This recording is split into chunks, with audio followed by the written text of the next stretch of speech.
दुःखांत पार नाही रे का.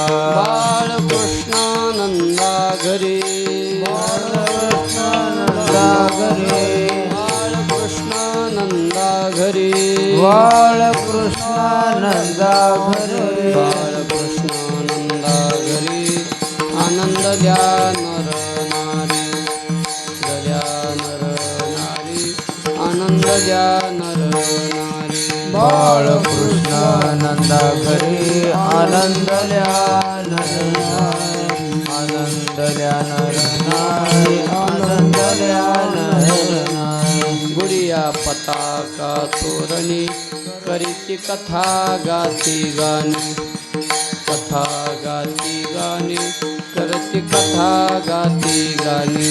गुडिया पताका करती कथा गाती कथा गाती करती कथा गाती.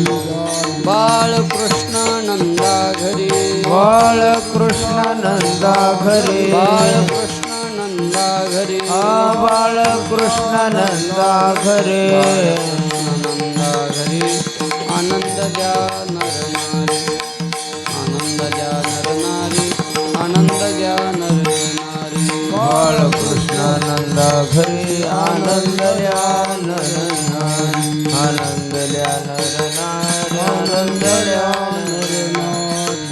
तुका म्हणे छंदे मने मोहिली गोविंदे मोहिली गोविंदे मने मोहिली गोविंदे.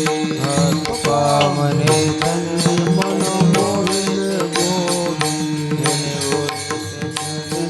मन मोहिल बाळकृष्णानंदा घरी बाळकृष्णानंदा घरी बाळकृष्णानंदा घरी बाळकृष्णानंदा घरी बाळकृष्णानंदा घरी आनंद द्या नर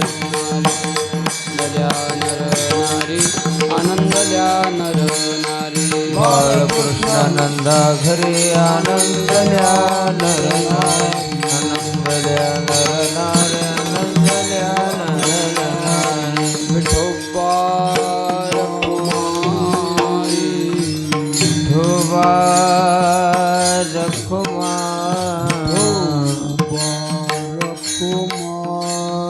विठोबा रखुमाई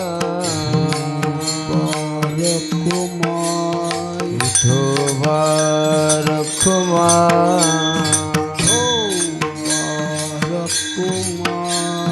विठोबा रखुमाई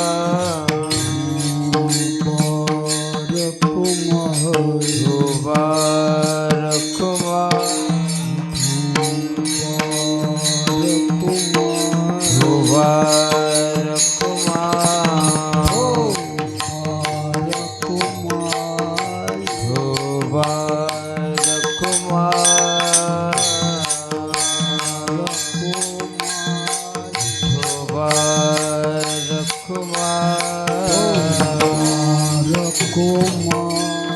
विठोबा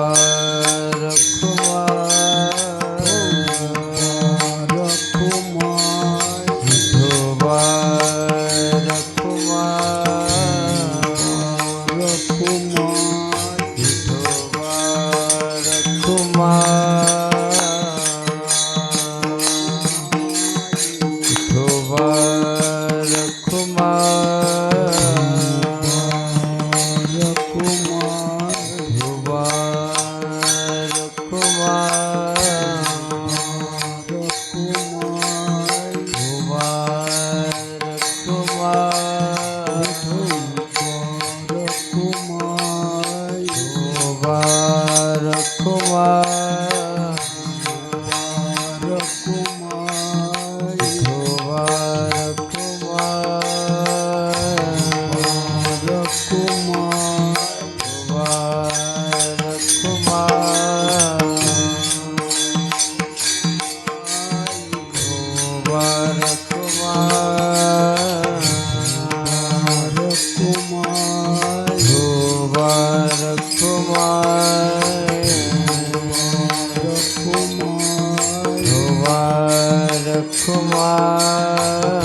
कुमार धोबार कुमार धोबार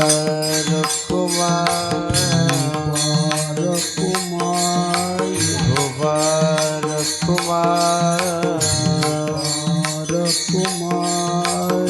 धोबार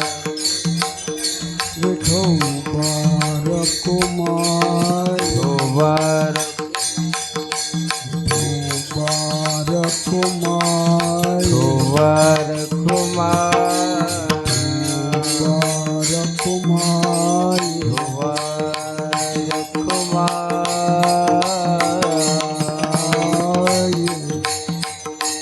जय जय विठोबार कुमार धोबार कुमार धोबार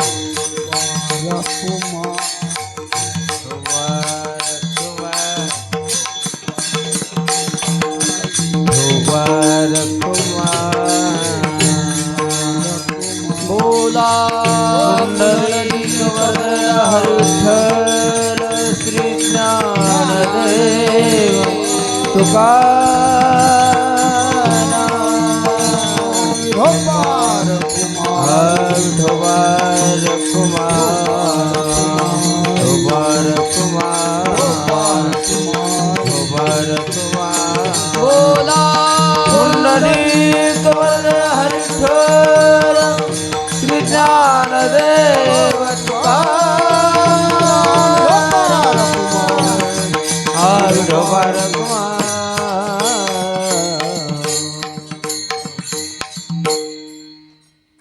गोकोळीच्या सुका गोकोळीच्या सुका गोकोळीच्या सुका गोकोळीच्या सुका गोकोळीच्या सुका गोकोळीच्या सुका गोकोळीच्या सुका गोकोळीच्या सुका गोकोळीच्या सुका गोकोळीच्या सुका अंत पार नाही लेका अंत पार नाही लेका अंत पार नाही लेका अंत पार नाही लेका बाळकृष्ण नंदा घरी बाळकृष्ण नंदा घरी बाळकृष्ण नंदा घरी अंतपार नाही लेका अंतपार नाही लेका अंतपार नाही लेका बाळकृष्ण नंदा घरी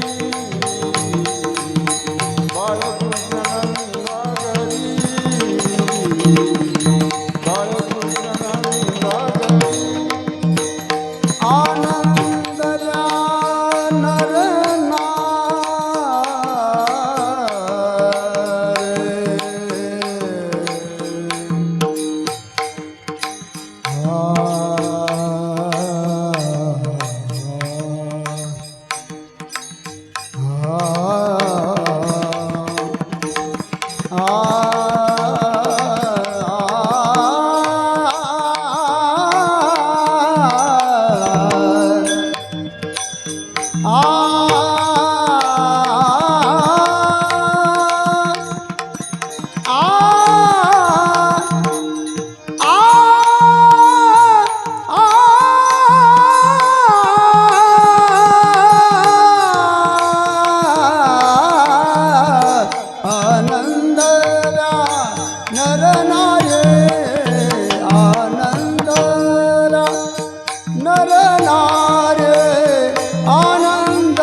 बाळकृष्ण नंदा घरी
बाळकृष्ण नंदागर बाळकृष्ण नंदागर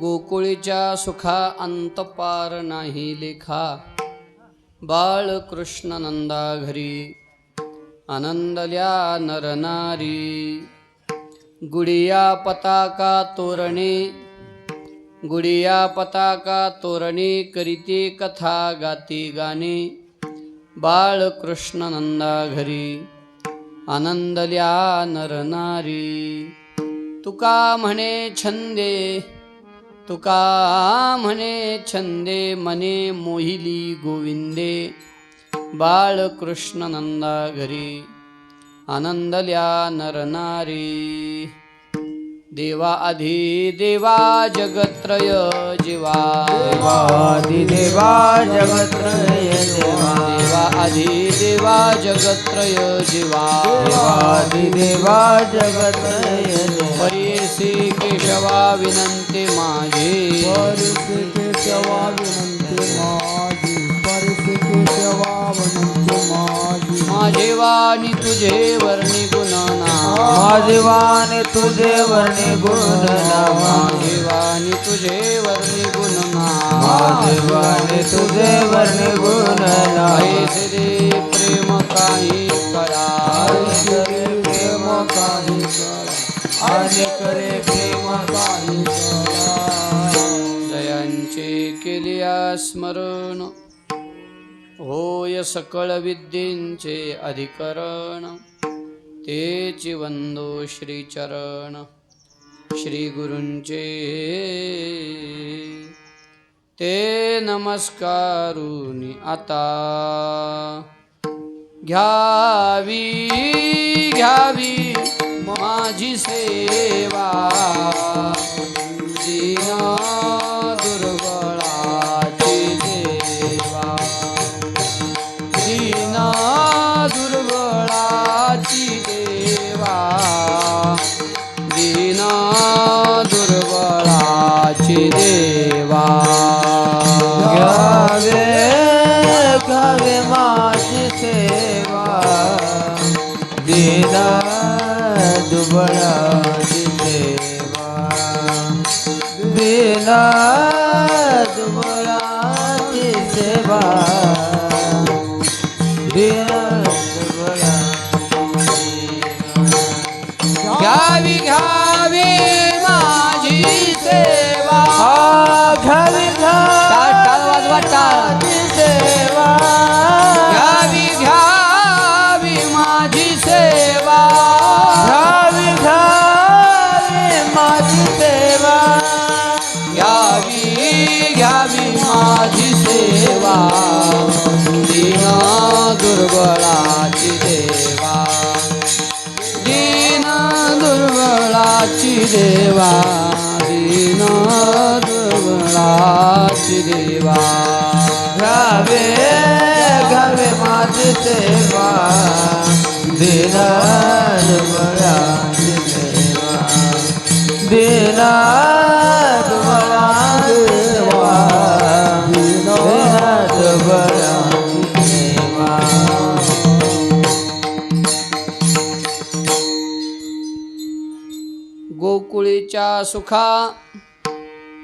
गोकुळीच्या सुखा अंत पार नाही लेखा बाळकृष्ण नंदा घरी आनंदल्या नरनारी अकारण करुणावरुणालय भक्तवांछा कल्पतरू अनंत कृपा सिंधू अखिल कोटी ब्रह्मांड नायक रुक्मिणी प्राण संजीवन भगवान श्री पंढरीनाथ विश्वमाऊली श्री ज्ञानोबाराया जगद्गुरु श्री तुकोबाराया आदी करून सर्व साधू संतांच्या कृपाशीर्वादाने भगवान श्री पंढरीश परमात्म्याच्या या पवित्र दरबारामध्ये तुम्हा सर्व भाविक सज्जन श्रुती मायबापांच्या उपस्थितीमध्ये सर्व ग्रामस्थ भाविकांच्या सहयोगामधून प्रतिवर्षाप्रमाणे याही वर्षी आपल्या पुण्यपावन अशा माकणी नगरीमध्ये संपन्न होत असलेला गोकुळ अष्टमीच्या निमित्ताने संपन्न होत असलेला हा अखंड हरिनाम सप्ताह सोहळा आणि या सप्ताह सोहळ्यातील आजची ही काल्याची कीर्तन सेवा सद्गुरुनाथ पंढरनाथाच्या चरणी समर्पित करण्याचं भाग्य माझ्याकडं प्राप्त झालेलं आहे. त्यानिमित्तानं तुकोबारायांच्या गाथेतील 4 चरणाचा अत्यंत महत्त्वाचा प्रासादिक असा बहुतेकांच्या परिचयातील असणारा असा एक अभंग चिंतन शिवेसाठी निवडलेला आहे. गोकुळीच्या सुखा अंत पार नाही लेखा, बाळकृष्ण नंदा घरी आनंदल्या नरनारी. प्रस्तुत कीर्तन रूपी सेवेकरिता निवडलेला अभंग जगद्गुरु श्रीमंत श्री वैराग्य महामेरू वैराग्यराग रसिक तुकोबारायांचा असून या अभंगद्वारा जगद्गुरु श्रीमंत श्री तुकोबाराया तुम्हा आम्हा सर्वांना भगवान श्रीकृष्ण परमात्म्याचं गोकुळात अवतरण झालं आणि त्यानंतर गोकुळवासियांची कशी अवस्था झाली याचं वर्णन महाराज या अभंगातून सांगतायत. महाराज सांगतात, गोकुळी बाळकृष्ण नंदा घरी, नंदबाबाच्या घरी बालकृष्णाचं प्रागट्य झालं, नंदबाबाच्या घरी गोपालकृष्णाचं प्रागट्य झालं आणि त्याचा परिणाम असा झाला, आनंदल्या नरनारी. सगळीकडं गोकुळामध्ये आनंद साजरा होऊ लागला. सगळीकडं गोकुळामध्ये इतका आनंद झाला की त्या आनंदाचं वर्णन करताना महाराज सांगतात, गोकुळीच्या सुखा अंतपार नाही लेखा. गोकुळातल्या सुखाला अंतपार राहिला नाही. म्हणजे गोकुळातलं सुख इतकं अलौकिक निर्माण झालं गोकुळामध्ये सुख की त्या सुखाला अंत नाही, पार नाही. अंत नाही म्हणजे न संपणारं सुख. आपलं सुख संपणार आहे का कायम राहणार आहे? हो, जरा बोला की सगळेजण. आपलं सुख संपणार आहे. आज आहे तर उद्या नाही, उद्या आहे तर परवा नाही, परवा आहे तर म्हणजे कधी ना कधीतरी आपलं सुख दुःखात रूपांतरित होणार आहे. आपल्या सुखाला दुःख हा विकल्प आहे. पण ज्या सुखाचा अंतच होत नाही म्हणजे जे सुख संपणारं नाही अशा प्रकारानं जर विचार करायचा झाला, ज्या सुखाचा नाश नाही म्हणून अंत नाही आणि पार नाही लेखा. पार नाही म्हणजे न संपणारं किती सुख झालं तर न मोजता येणारं सुख झालं. आपल्या सुखाला पार आहे. पार म्हणजे मोजमाप आहे, मर्यादा आहे आपल्या सुखाला. पण गोकुळात जे सुख झालं ते अमर्याद झालं. म्हणजे अमर्याद सुख झालं, ज्या सुखाचं शब्दात वर्णनच होत नाही. प्रेमने सांगता बोलता दाविता, अनुभव चित्ता चित्त जाणे. फक्त अनुभव घेता येईल असं सुख झालं, अमर्याद सुख झालं. आणि अमर्याद सुख थोड्या वेळासाठी झालं का? महाराज म्हणतात नाही, कधीच.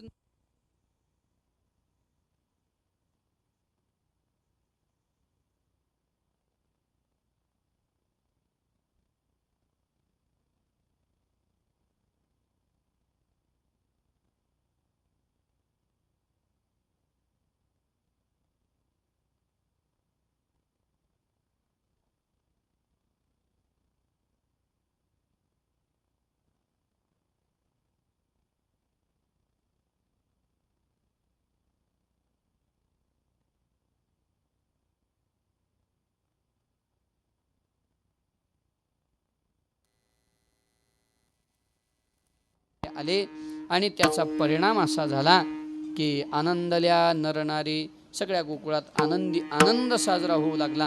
आणि आनंद साजरा होत असताना कुठलाही आनंद प्रगट करायची पद्धत आहे आपल्या संस्कृतीमध्ये. प्रगट करायचा म्हणजे काय करायचं? हो, माणसाला दुःख होऊ द्या नाही तर सुख होऊ द्या, माणसं प्रगट करतात की नाही? प्रगट होतच ते. कुठलाच माणूस सकाळी घराच्या बाहेर पडल्यावर स्वतःच्या चेहऱ्यावर कपाळावर लिहून निघत नाही आज मी दुःखी आहे म्हणून. पण भेटणारा प्रत्येक माणूस काय म्हणतो, का झालंय हो आज लय उदास? काय त्यानं सांगितलं का मी उदास आहे म्हणून? पण अनायास आतली उदासीनता चेहऱ्यावर प्रगट होत असते. आतला आनंद सुद्धा काय काय म्हणतात, आज लय फ्रेश, लय आनंदात दिसाला. त्यानं काही म्हटलं नाही मी आनंदी आहे, पण ते आनंद प्रगट होतो. ते सुख असू द्या नाही तर दुःख असू द्या, ते अनायास प्रगट होतं.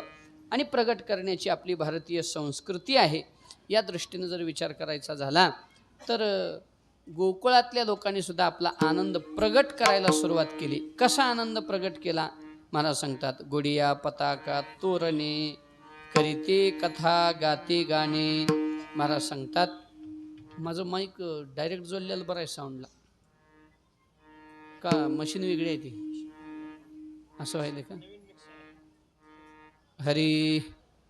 तर मग ते साऊंडचा आवाज तर द्यावं काय, असं आहे.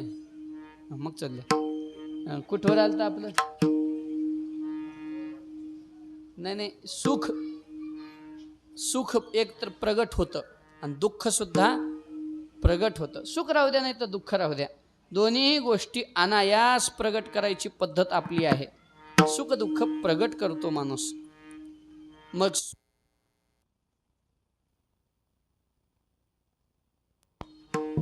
सुख प्रगट करत असताना हसून प्रगट करतो आणि दुःख प्रगट करताना बोला की रडून माणूस दुःख प्रगट करतो की नाही. एखाद्या माणसाला दुःख झालं, नाही रडला तर माणसं म्हणते त्याला रडवा रे रडवा म्हणतात. का नाही प्रगट झालं तर त्याचा विपरीत परिणाम होण्याची शक्यता असते. शरीरावर म्हणा, आरोग्यावर म्हणा, मनावर म्हणा, त्याचा काहीतरी विपरीत परिणाम होतो. गोकुळातले लोक सुद्धा त्यांच्या जीवनात न संपणारा अमर्याद आनंद प्राप्त झालेला आहे, तो सुद्धा प्रगट करू लागले. कसा करू लागले महाराज सांगतात, गुडिया पताका तोरणे. कोण गुड्या उभा केल्या, कोणी पताका, कोणी तोरणं बांधली, गावामध्ये चौक सजवून घेतली, सगळं गाव सजवलं.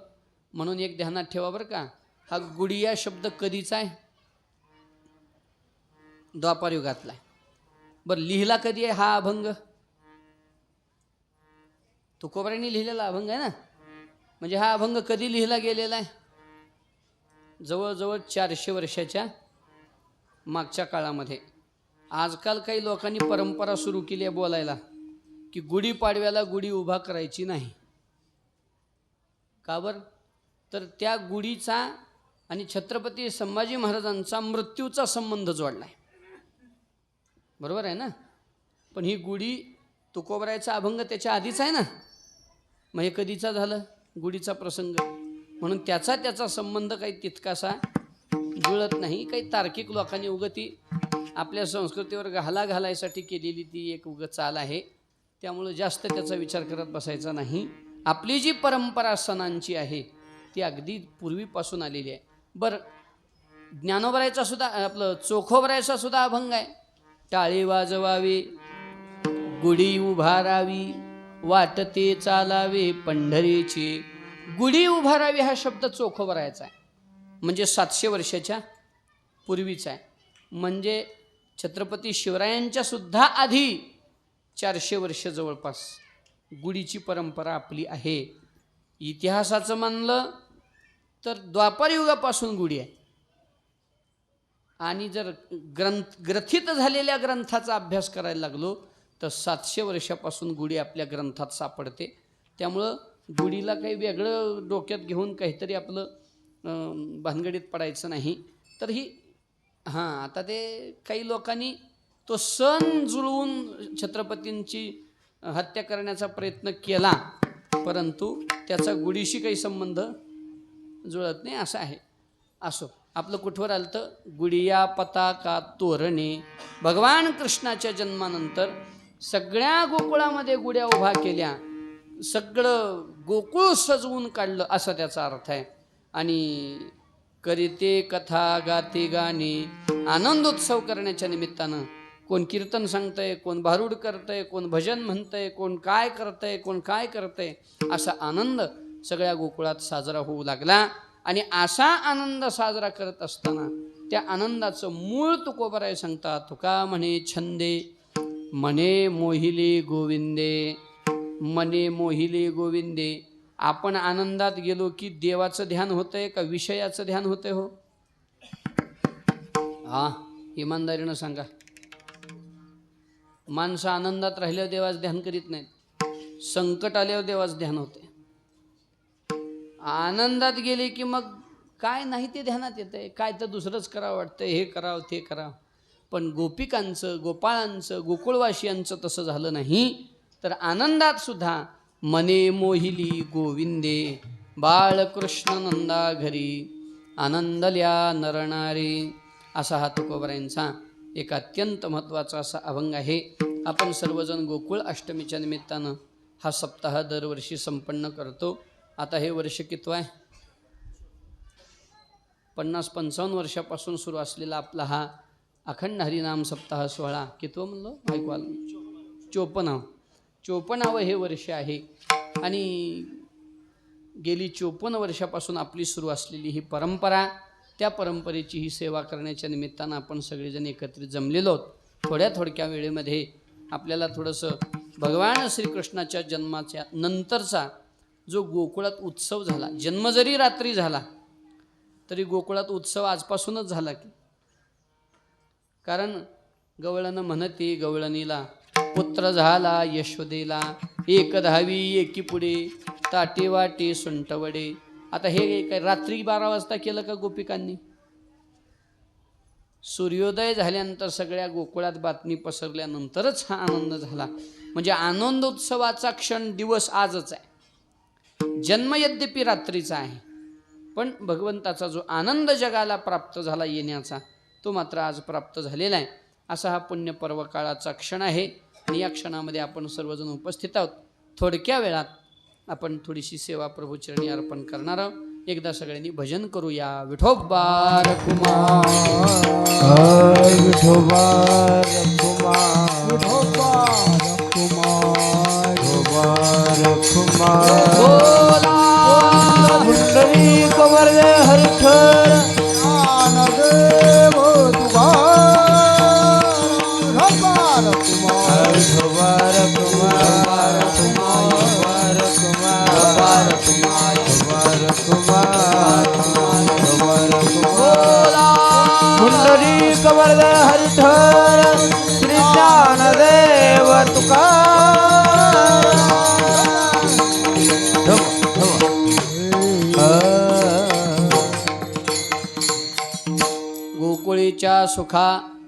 गोकुळीच्या सुखा अंतपार नाही लेखा, बाळकृष्ण नंदा घरी आनंदल्या नरनारी. जगद्गुरु तुकोबरायांचा एक अत्यंत महत्त्वाचा असा हा अभंग आहे.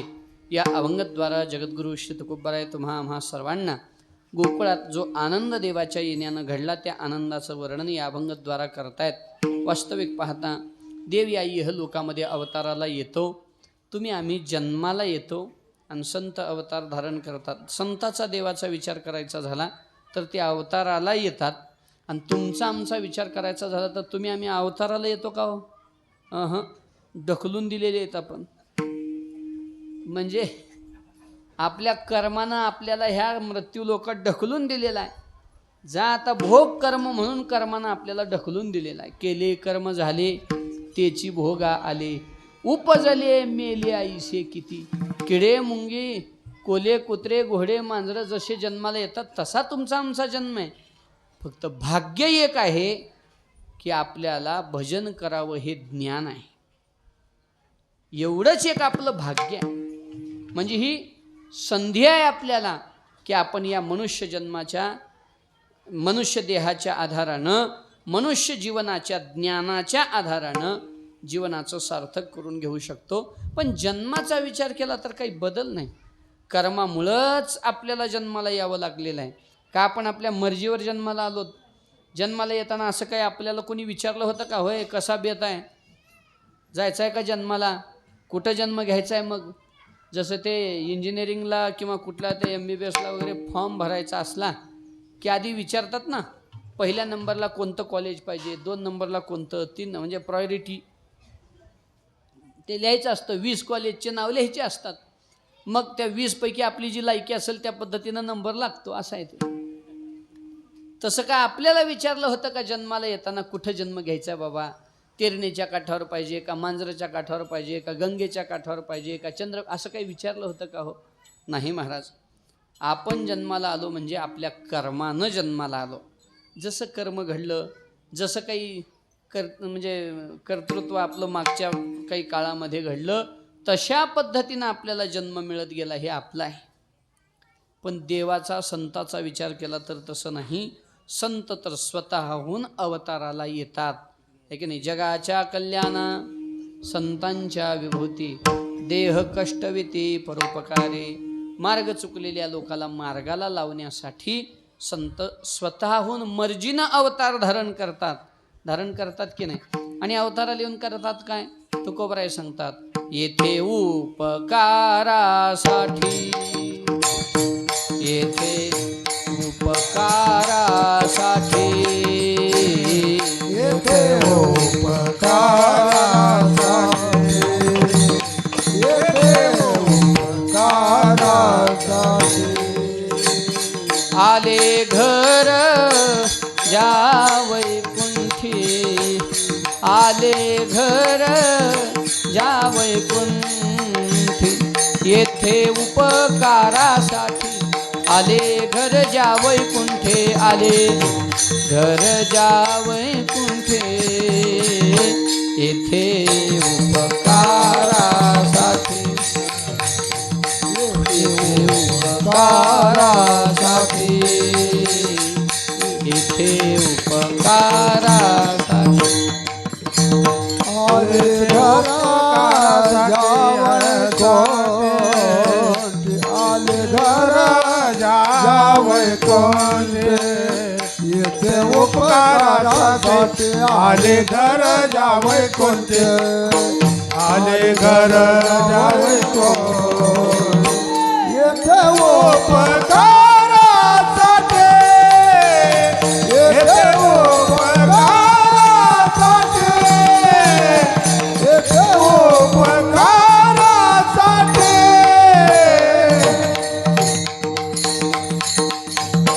येथे उपकारासाठी आले घरजा वैकुंठे. तुकोबराय म्हणतात, इथं जगावर उपकार करण्यासाठी संतांचा अवतार झालेला आहे. तुमचा आमचा जो जन्म झाला तो कर्म भोगण्यासाठी. संतांचा अवतार झाला तो तुम्हा आम्हाला मार्ग दाखवण्यासाठी. तुका म्हणे मज धाडिले निरोपा, मार्ग हा सोपा सुखरूप. बरं, आणि देवाचा अवतार कशासाठी होतो? हो, जगाला योग्य मार्ग दाखवायला संत येतात, आणि जे योग्य मार्गानं चालतात त्यांना संरक्षण द्यायला, आणि चुकीच्या मार्गानं चालून सज्जनाला त्रास देणाऱ्याला शासन करायला, दंडित करायला देवाचा अवतार होतो. घेऊन या चक्रगदा हाची धंदा करीतो. काय करतो परमात्मा?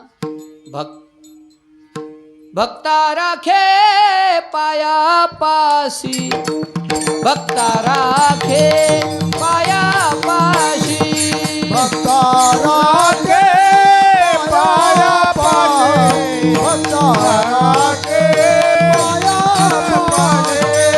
दुर्जनाशी संहारे, दुर्जनासे संहारे.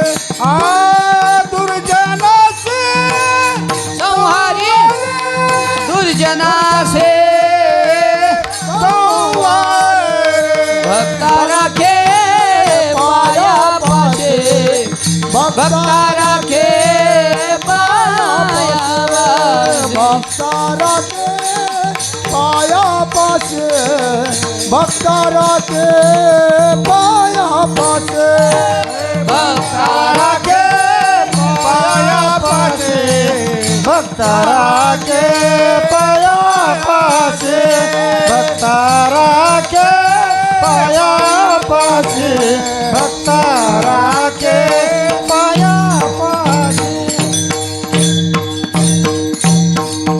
देव अवताराला येऊन काय करतो असं जर म्हणाल तर महाराज सांगतात, भक्ता राखे पायापाशी आणि दुर्जनासे संहारे.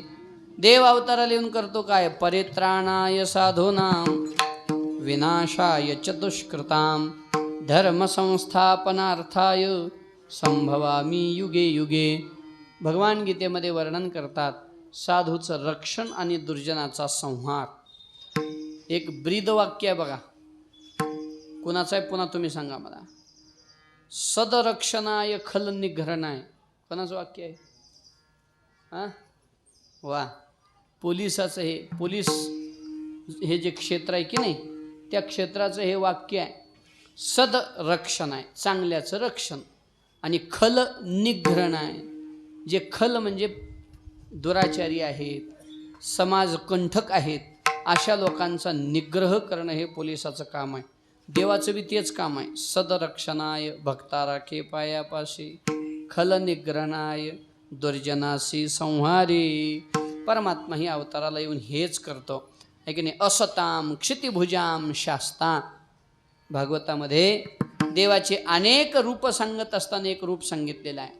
मल्लानां शनिरनृणां नरवरः स्त्रीणां स्मरो मूर्तिमान गोपानां स्वजनो असतां क्षितिभुजां शास्ता स्वपित्रो शिशुः मृत्युर्भोजपतेर्विराड विदुषां तत्त्वं परं योगिनां वृष्णीनां परदेवतेति विदितो रंगम गतः साग्रजाः. रंगम गतः साग्रजाः. स अग्रजः हा परमात्मा कसा आहे तर भागवतकार वर्णन करतात. मल्लानां मल्लः, नृणां नरवरः, स्त्रीणां स्मरो मूर्तिमान, गोपानां स्वजनो असतां क्षितिभुजां शास्ता. आता हे कळूच लागलं तुम्हाला, उगा ह म्हणा. काय हा परमात्मा असा आहे. मल्लानां मल्लः, एखादा जर त्याच्याबरोबर कुस्ती खेळायला गेला तर तो चांगला कुस्तीपट्टू आहे. मल्लानां मल्लः, नृणां नरवरः, राजे लोक जर याच्याबरोबर भिडायला गेले तर हा चक्रवर्ती राजा आहे. स्त्रीणां स्मरो मूर्तिमान, एखाद्या स्त्रिया याच्या रूपाकडे पाहायला लागल्या तर याच्यासारखा सुंदर जगात कोणी नाही. म्हणले बरं. असताम, असताम म्हणजे जे चुकीच्या प्रवृत्तीचे लोक आहेत त्यांच्यासाठी. क्षितिभुजाम शास्ता, पृथ्वीवर आलेला असत लोकांना, दुराचारी लोकांना शासन करणारा शास्ता आहे, शिस्त लावणारा थोडक्या भाषेत. असताम क्षितिभुजाम शास्ता स्वपित्रो शिशु. नंदबाबा, देवकी माता, आपलं नंदबाबा, यशोदा माता, वसुदेवजी, देवकी यांना जर विचारलं हा कसा आहे, याच्यासारखा बालक मिळणे नाही असं त्यांना वाटतं. म्हणजे त्यांच्यासाठी हा बालक आहे. असं खूप वेगळं वेगळं वर्णन भागवतात आलेलं आहे. त्यामधलं मला काय सांगायचं होतं, चुकीच्या लोकासाठी हा दंड देणारा आणि सज्जन लोकासाठी हा सज्जनाचं रक्षण करणारा देवाचा अवतार असतो. द्वापार युगात सुद्धा असंच झालं. पापी लोकाचा प्रभाव इतका वाढला की सज्जनाला पीडा व्हायला लागली. आता हा सगळा कथाभाग रात्री झाला असणार आहे, तरी पण पुन्हा एकदा सांगतो मी. पापी जे अभक्त, कारण तुमच्या ध्यानात राहिलं असेल की म्हणून सांगतो. पापी जे अभक्त दैत्य ते मातले, धरणीसी झाले ओझे त्यांचे, दिधला असे त्रास देवमुनी सर्वा, न पूजिती देवा कोणी एक. नामदेव महाराज वर्णन करतात की कोणी सुद्धा देवपूजा करेना, यज्ञयाग करेना. आळस म्हणून का? नामदेव महाराज म्हणतात आळस म्हणून नाही, पण परमार्थ करणाऱ्याला दुर्जन लोक त्रास देऊ लागले म्हणून. कधी कधी परमार्थ माणसं करीत नाहीत त्रासामुळं, आणि कधी कधी परमार्थ माणसं करीत नाहीत ते आळसामुळं. आपण जर परमार्थ करत नसू तर तो त्रास नाही, आळस आहे. पण आज जे मंदिरं वगैरे खंडित झाले बांगलादेशामध्ये, ते झाले ते त्रासामुळं. म्हणजे तिथला जो परमार्थ जो काही असेल काही भागामध्ये, तो जो बंद पडला तो कशामुळं बंद पडला? त्रासामुळं बंद पडला. आणि आपण जर परमार्थ करीत नसेल, गावात सप्ताह असून सप्त्यात येऊन बसत नसेल, तर मग आपलं काय त्रास आहे का? आळस आहे, आळस. पण कंसाच्या टायमाला मात्र त्रास होऊ लागला सज्जना. यज्ञयाग करणाऱ्याला त्रास, भजन करणाऱ्याला त्रास. आणि असं होण्यामुळं सज्जन दुःखी झाले. दुःखी होऊन भीतीनं, आणि कसं राहतंय, सत्वगुण 10 राहू द्या, पण त्या 10 सत्वगुणावर 1 दुर्गुण भारी पडते. पडते का नाही? आता आपण इथं एवढे बसलो तिथं, काय काय होणं अंतकरणात कुठंतरी सात्विक भाव आहे म्हणून बसलो. एवढे सगळे बसलोत, पण कीर्तनात विक्षेप व्हायला, ऐकायला एवढे आहेत, पण विक्षेप व्हायला एकच माणूस पुरेसा आहे की. एकच माणूस इथे येऊन जर मोठ्या मोठ्यानं बोलू लागला तर कीर्तनात विक्षेप होतो का नाही? याचा अर्थ काय आहे की विक्षेप व्हायला जास्त ताकद लागत नाही, एकाग्र व्हायला ताकद जास्त लागते. भजन बंद पडायला ताकद जास्त लागत नाही, सुरुवात व्हायला ताकद लागते. मला सांगायचं काय आहे, बंद पडायला काय कुठली एखादी गोष्ट कारण ठरू शकते. त्या द्वापार युगामध्ये कंसाचा दुराचार ही त्याला कारण ठरलं, आणि लोकांचा परमार्थ बंद पडू लागला, पृथ्वीवर पापाचा भार वाढू लागला, आणि मग मात्र पृथ्वीला ते पापाचं ओझं सहन होईना. पृथ्वीनं ब्रह्मदेवाला जाऊन आपलं दुःख सांगितलं. वत्सरूपे पृथ्वे ब्रह्मापासी जाय, नेत्री वाहे तोय सांगतसे. डोळ्यातून अश्रू वाहत पृथ्वी सांगू लागली, बुडविला धर्म, अधर्म झाला फार, सोसवेना भार मजाता. लोकांनी धर्म बुडवला. या माझ्या माझ्यावर म्हणजे पृथ्वीवर अधर्म वाढलेला आहे. ब्रह्मदेवा काहीतरी व्यवस्था लावा. सज्जन लोक भयंकर दुःखी झालेले आहेत, दुर्जनाचा प्रभाव वाढत चाललेला आहे. ब्रह्मदेवाने सांगितलं, आता माझ्या तर हातात का आहे, म्हणजे म्हातारा माणूस आहे. आणि मग ब्रह्मदेव, इंद्रदेव, महादेव, सर्व देवता एकत्रित जमले, क्षीरसागराच्या तीरावरती आले, आणि क्षीरसागराच्या तीरावरती येऊन भगवान श्रीनारायणाला प्रार्थना केली. भगवान श्रीनारायणांनी आकाशवाणी करून सांगितलं, काळजी करू नका, आकाशाची वाणी सांगे सकळासी, तळमळ मानसी करू नका. देवकीच्या गर्भा येईल भगवान, रक्षेल ब्राह्मण गायी भक्ता. सांगितलं की बाबा, रोहिणीचे पोटी शेषबळी भद्र, यादव समग्र व्हारे तुम्ही. असं भगवंतानी आकाशवाणीच्या द्वारा सांगितलं की काळजी करू नका, मी वसुदेव आणि देवकीच्या पोटी जन्माला येणार आहे. तुम्ही जा, आता ज्याच्या त्याच्या ठिकाणाला पोहोचा, आपलं आपलं चिंतन स्मरण जे काही करायचं आहे ते करत राहा. ब्रह्मदेवानी सर्व देवतांना आज्ञा केली, आता जिकडं तिकडं व्हायचं नाही. आपण आपलं काम करायला देव अवतार घेत आहेत ना, आपण सुद्धा बालगोपाळ होऊन आता गोकुळात अवतार धारण करायचा. सगळे देव यादव रूपानं पृथ्वीवर जन्माला यायचं निश्चित झालं. इकडं मृत्यू लोकामध्ये वसुदेव देवकीचा विवाह संपन्न होऊ लागला. वसुदेवा देत देवकी बहीण, लग्ना माझे विघ्न ओढवले. महाराज वर्णन करतात, लग्नात विघ्न ओढवलं. काय विघ्न आलं आता हे सगळं माहिती आहे की तुम्हाला, पण उगा आता डबल सांगायलो. तर आकाशाची वाणी सांगत असे कंसा, मानी हा भरवसा बोलण्याचा, हिचा 8वा पुत्र वधील तुझसी, ऐकोनी मानसे क्रोधावला, घेऊन या खड्ग मारा या धावला, वसुदेवे धरिला हात त्याचा. एखादे शब्द मागं पुढे होत असतील माझे, पण नामदेवरायांनी असं प्रकरण लिहिलेलं आहे सगळं हे. नामदेवराय म्हणतात, वसुदेव देवकीचा विवाह संपन्न होताना कंसाला आकाशवाणी झाली, या देवकीचं लग्न तू लावून देतोयस, तिचाच 8वा पुत्र तुझा वध करणार आहे. शस्त्र घेऊन देवकीला मारायला आला. वसुदेवाने सांगितलं, कंसा तुझी बहीण आहे, हिला मारण्यापेक्षा हिच्या पोरापासून भय आहे तर हिच्या पोरांचा वध कर. दोघांना कारागृहात ठेवलं. 6 लेकरं देवकीची मारली. 7वा गर्भ हा शेषनारायणाचा होता. तो भगवंतानी योग मायेच्या द्वारा रोहिणी मातेच्या उदरात संकर्षित केला. 8व्या वेळेला देव प्रगट होण्याच्या निमित्तानं देवकी मातेच्या उदरात आले. श्रावण महिन्यामध्ये मातेला 9 महिने 9 दिवस पूर्ण झाले. लख तेज असं चेहऱ्यावरती निर्माण झालं देवकीच्या, आणि सगळे नवग्रह अनुकूल झाले. श्रावण महिना, वद्य पक्ष, अष्टमी तिथी, बुधवार, रोहिणी नक्षत्र, मध्यरात्रीची वेळ, आणि अशा वेळेला भगवान प्रगट झाले. नामदेव महाराज वर्णन करतात है की नाही, दशरथे मारिला तोची होता मास, वर्षा ऋतू असे कृष्ण पक्ष वसुनाम तिथी बुधवार असे शुक सांगत असे परीक्षिते रोहिणी नक्षत्र 2 प्रहरी रात्र माया घाली अस्त्र रक्षपाळा. आणि मग अशा पद्धतीनं भगवान वसुदेव देवकीच्या उदरी प्रगट झाले. लख तेज कारागृहामध्ये पसरलं.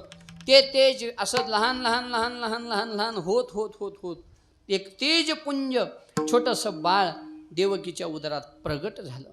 देव आपल्या तुमच्या आमच्यासारखं जन्माला आले नाहीत बरं का, प्रगट झाले. अयोनी संभव नव्हे काही श्रमी नामयाचा स्वामी प्रगटला. का जन्मला? प्रगटला. देव प्रगट झाले आणि तो दिव्य तेजपुंज प्रकाशका बाळाच्या रूपात देवकीच्या हातात आला. देवकीनं ते सुंदर रूप पाहिलं, वसुदेवाने सुंदर रूप पाहिलं, मिठी मारली देवाला. पण देवकीनं वसुदेवाला हात लावला, म्हणजे अहो अहो अहो सोडा सोडा मिठी, लपवा लपवा जग जेठे. सोडा याला, आता आलिंगन द्यायची वेळ नाही या बाळाला, याची मया प्रेम करायची वेळ नाही. कंस आत्ता येईल आणि याला मारायचा प्रयत्न करेल, याला लपवायचं बघा. इतका वेळ आनंद झालेला, जरा दुःख झालं. आता या बाळाचं कसं? कंस येईल, याला मारेल, आता काय करायचं? रडू लागल्याबरोबर देवाच्या लक्षात आलं की माझ्या वडिलांना मातेला माझा अधिकार माहिती नाही. म्हणून देवानी वसुदेव देवकीला आपलं मूळ रूप दाखवलं. मूळ रूप म्हणजे कोणतं? चतुर्भुज रूप. विष्णू रूपात परमात्म्याने दर्शन दिलं आणि सांगितलं, बाबा काळजी करू नका, मी साक्षात नारायण तुमच्या पोटी जन्माला आलो. तुम्ही मागं जे भरपूर तप केलं होतं मागच्या जन्मामध्ये पृष्णी आणि सुतपा असताना, तेव्हा मी तुम्हाला शब्द दिला होता की तुमच्या पोटी मी जन्मधारण करीन. मी आता तो शब्द पूर्ण करण्यासाठी जन्माला आलोय. पण तुम्ही मला इथं ठेवून चालणार नाही. हा कंस दुराचारी आहे. मला लवकरात लवकर नंदाच्या घराला मजन येई गोकुळाला, म्हणजे नंदबाबाच्या घरी घेऊन जा. आत्ताच माझ्याबरोबर नंदबाबा आणि यशोदेच्या पोटी एक मुलगी जन्माला आलेली आहे. ती मुलगी म्हणजे आदिमाया शक्ती आहे. मला तिथं नेऊन ठेवा आणि त्या मुलीला घेऊन वापस या. आणि मी आजपासून 11 वर्षाच्या नंतर तुम्हाला भेट द्यायला वापस येईन, कंसाचा वध करीन आणि तुम्हाला कारागृहातून सोडवीन, असा शब्द देवाने दिला. देवाची आज्ञा पालन करून वसुदेवानी देवाला एका टोपल्यात घेतलं, देवाला उचलून डोक्यावर घेतलं. सगळे सैनिक मूर्छा येऊन पडले. माया घाली अस्त्र रक्षपाळा शब्द आहे ना, हा अस्त्र शब्द कुठून आलाय? शस्त्र माहित आहे? शस्त्र म्हणजे काय? हत्यार.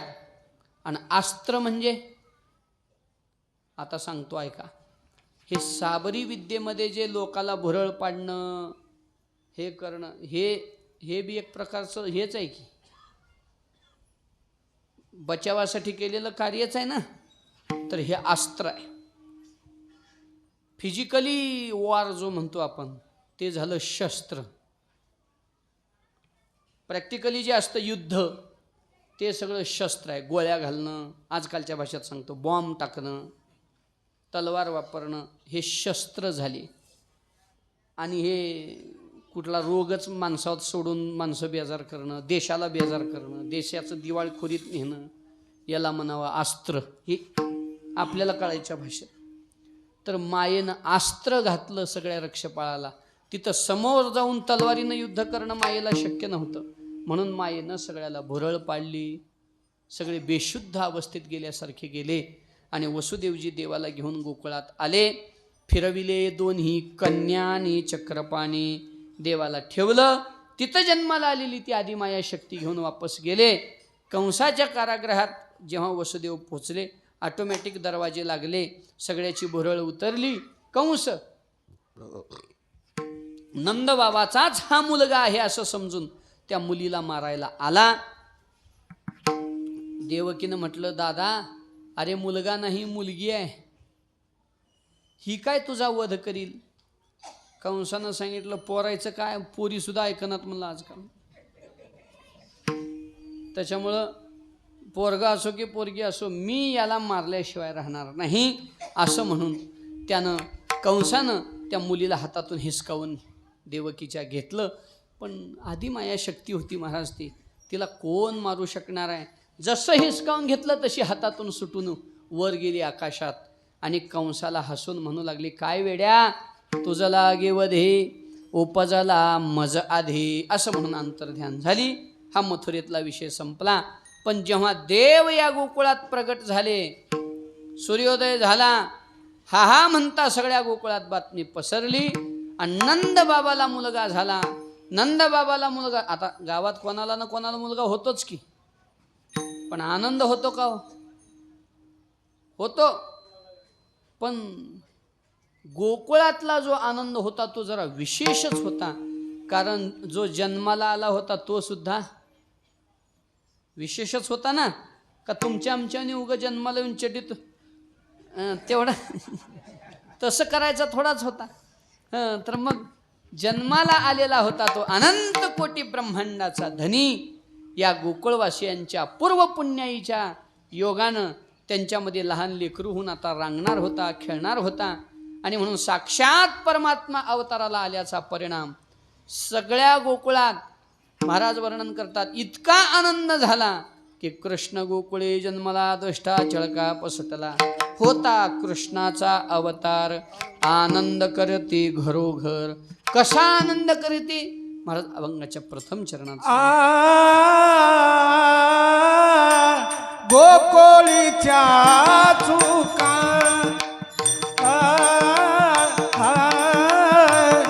गोकुळीच्या चुका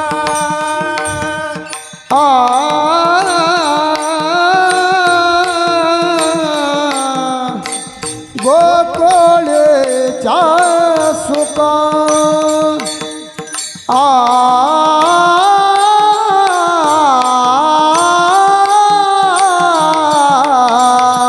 गोकुळीच्या सुका गोकुळीच्या सुका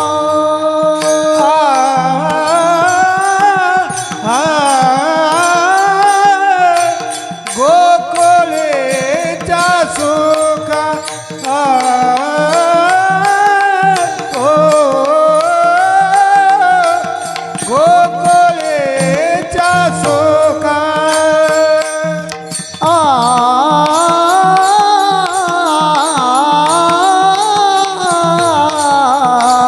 गोकुळीच्या सुका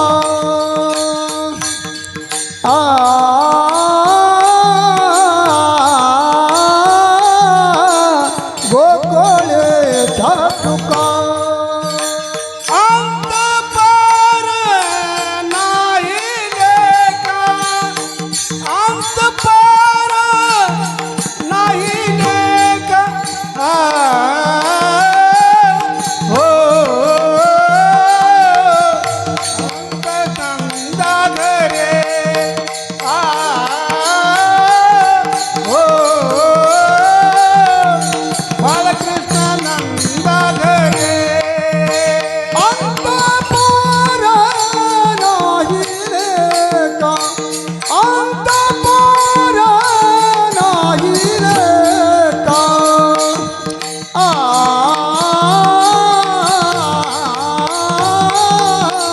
बालकृष्ण नंदा घरे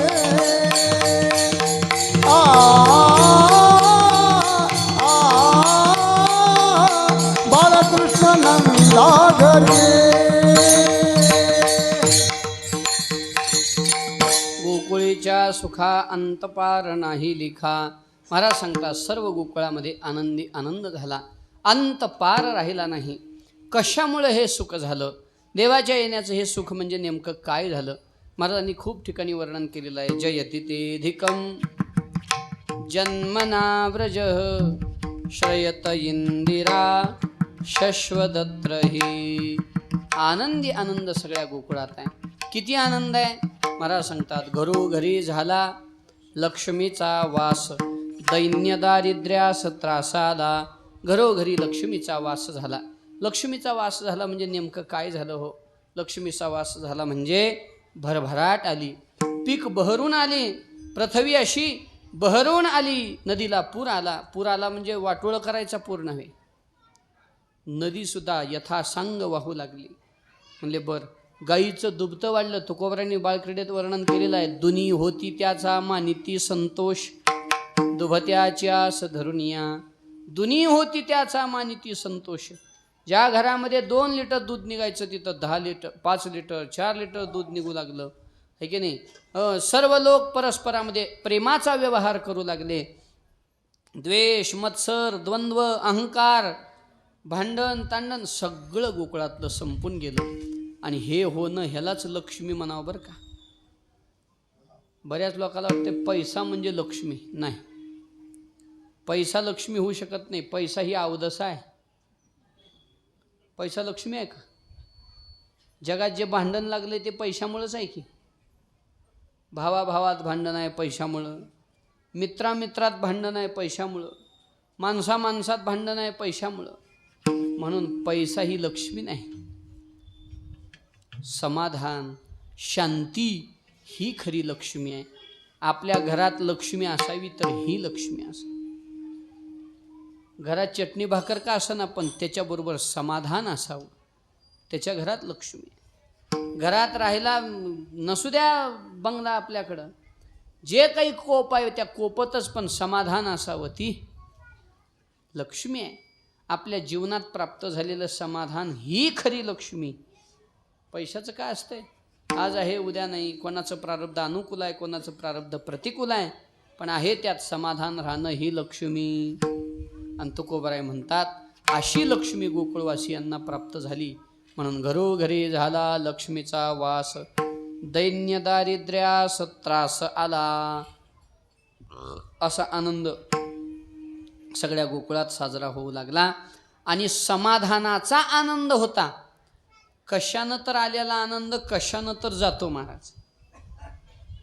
म्हणजे गाडी घेतल्याचा आनंद झाला, गाडीला खर्चटल्यावर गाडी नवी घेतली म्हणून आनंद झाला. गेला उमरग्याला, लातूरला, औशाला, लव्हाऱ्याला येता येता कशाला तर गाडी खर्चटली. आनंद गेला का नाही पाण्यात? पाण्यात नाही, त्या खर्चटण्यात गेला. सांगण्याचा अर्थ माझा काय आहे, आपला आनंद कशानं तर आलेला असेल तर आनंद कशानं तर जातो. पण गोकुळात आलेला आनंद कशानं तरी आलेला आनंद नव्हता. तो आनंद भगवंताच्या प्रागट्यानं झालेला आनंद असल्यामुळं अंतपार नाही लेखा. त्या आनंदाचा अंत होणारा आनंद नव्हता. आपला आनंद अंत पावतो. जेवणाचा आनंद येतोच, नाही म्हणायचं काही कारण नाही. भूक लागलेल्या माणसाला जेवणाचा आनंद येतो का नाही? येतो. पण दुसरी भूक लागेपर्यंतच की. जेवणाचा आनंद कुठंपर्यंत आहे? पुढची भूक लागेपर्यंत. म्हणजे आपल्या आनंदाला अंत आहे. पण देवाचा कधी अंतच होत नसल्यामुळं देवामुळं झालेल्या आनंदाचा सुद्धा अंत होत. म्हणून अंत आणि पार नाही लेखा. आपल्या आनंदाला मर्यादा आहे. ज्या गोष्टीनं आनंद झाला, आनंद त्याच गोष्टी पुरता आहे का दुसरीकडे आहे? मुलगा झालेला जर आपल्याला आनंद असेल तर तो आनंद तेवढ्या पुरताच आहे की. मुलगा झाला एवढाच आनंद आहे का? मुलगा झालेला आनंद दुसऱ्या कुठल्या गोष्टीला कामाला येणार आहे? येऊ शकत नाही. सांगण्याचा अर्थ आपल्या आनंदाला मर्यादा आहेत.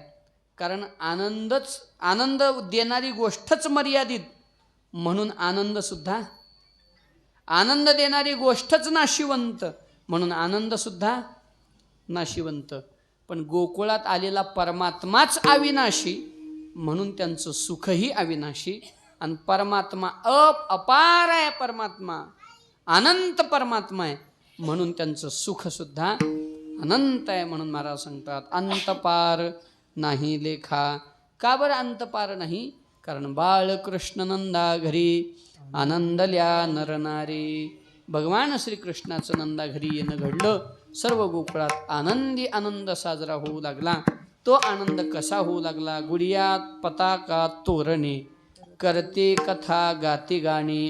गुडिया, पताका, तोरणं, कथा, कीर्तन, भजन आहे की नाही. आता ती उत्तर प्रदेशातली जी भजन करण्याची पद्धत, जी कथा कीर्तन करण्याची पद्धत, त्या पद्धतीनं घरोघरी सगळीकडं आनंदाचं वातावरण. तो आनंद कसा होता जरा आठवण करून द्यायची झाली तुम्हाला तर जो आता जुनी मंडळी सांगतात जुन्या गावात सप्ताह झालता म्हणून. आता ज्यांनी पाहिलाय त्यांनी तो आनंद घेतलेला आहे. स्टँडवर झालेला सप्ताह जुन्या गावातला, त्यावेळेला सगळ्या गावात आनंद कसा होता, असं भरभरूनच की घरोघरी परिवारातला घटक सगळा आनंदित होता. त्याला म्हणावं अंतपार नाही लेखा. तसा आनंद गोकुळात झाला आणि सगळे कृष्णमय झाले. ज्याच्या त्याच्या ध्यानामध्ये नंदबाबाचा कृष्णच आहे. म्हणून तो का म्हणे छंदे मने मोहिली गोविंदे, बाळकृष्ण नंदा घरी आनंदल्या नरनारी. यथावकाश थोडासा अभंगाचा विचार केलेला आहे. आता देवाच्या जरा बाललीला थोडक्यात आपण पाहणार आहोत. मधली चाल द्यायची आहे का सांगा. लोटा माकणी म्हणा.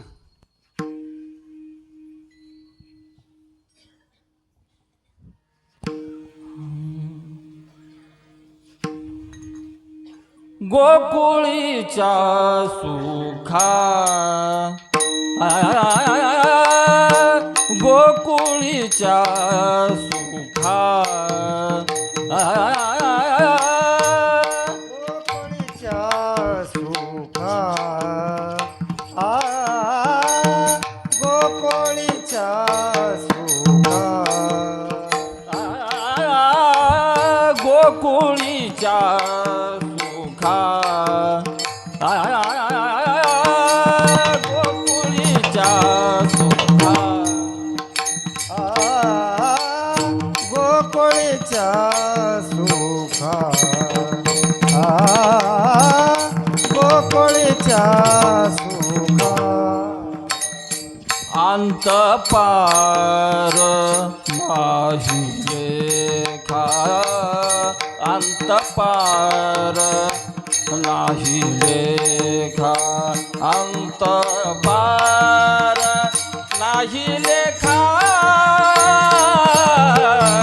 बाळकृष्ण नंदा घरी बाळकृष्ण नंदा घरी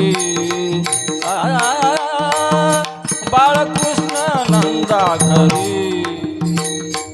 अंतपार नाही लेखा अंतपार नाही लेखा अंतपार नाही लेखा बाळकृष्ण नंदा घरी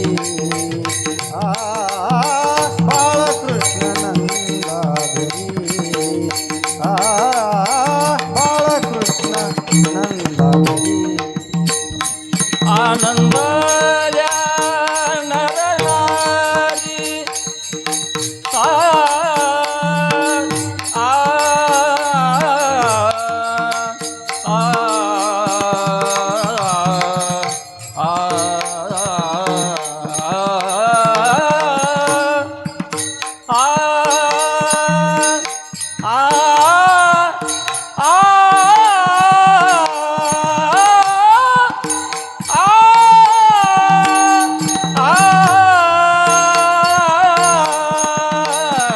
आनंदल्या नरनारी नरनारी आनंदल्या नरनारी आनंदल्या नरनारी आनंदल्या नरनारी बाळकृष्ण नंदा घरी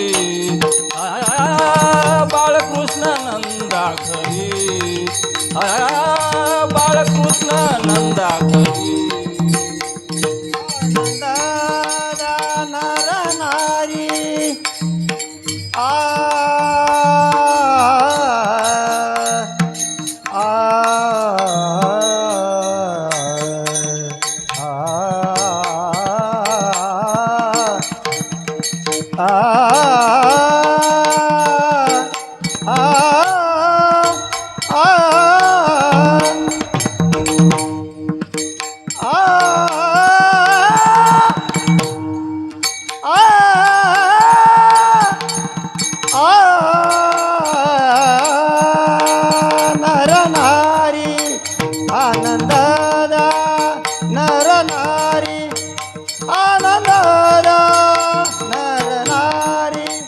आनंदाला नर नारी बाळकृष्ण नंदा घरी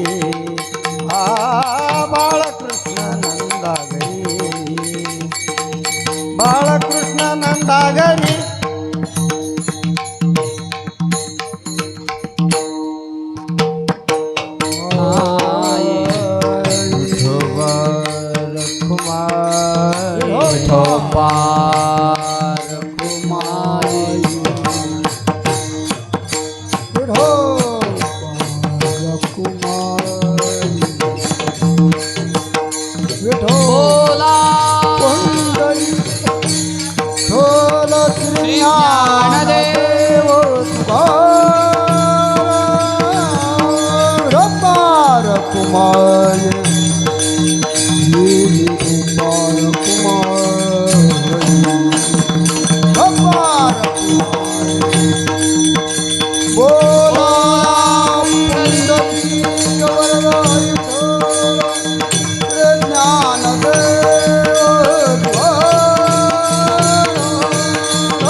चरित्र ते उच्चारावे केले देवे गोकुळे. भगवान श्रीकृष्ण परमात्मा गोकुळामध्ये आता वाढू लागले. सर्वत्र गोकुळामध्ये आनंदी आनंद झाला. पण कंस मात्र देवाला मारण्याच्या निमित्तानं योजना करू लागला. कसं आहे, भक्ता अभय कर खळा कष्ट, देवाचा नियम आहे. देव भक्ताला आनंद देतो आणि खळाला दुःख देतो. देवाच्या येण्याचा हा परिणामच आहे. देव आला म्हणलं की सज्जन आनंदित होतात आणि देव आला म्हणलं की दुर्जनाला दुःख होतं. मग देवाच्या येण्यानं ज्याला वाईट वाटतंय त्यानं गणित घालावं की आपलं स्थान कुठं आहे. देवाच्या येण्याचा जर आनंद होत असेल तर आपलं स्थान भक्तात आहे आणि देवाच्या येण्यानं जर आपल्याला कष्ट दुःख होत असेल तर आपलं स्थान कंसाच्या पार्टीत आहे. असं आहे ते. असू द्या, सांगण्याचा अर्थ असा, कंस देवाला मारण्याच्या योजना आखतो आणि योजना आखता आखता त्याला लक्षात येत नाही आता कुठं म्हणून कोणाला म्हणून मारावं, कुठं कृष्ण आहे कोणाला माहिती. आता या वसुदेवानं कुठं सोडलेलं आहे. पण पुतनेनं योजना केली. राहू द्या, पुतनेची योजना कंसानं केली. पुतनेनं स्तनाला विष लावून देवाला मारायला येण्याचं नियोजन केलं.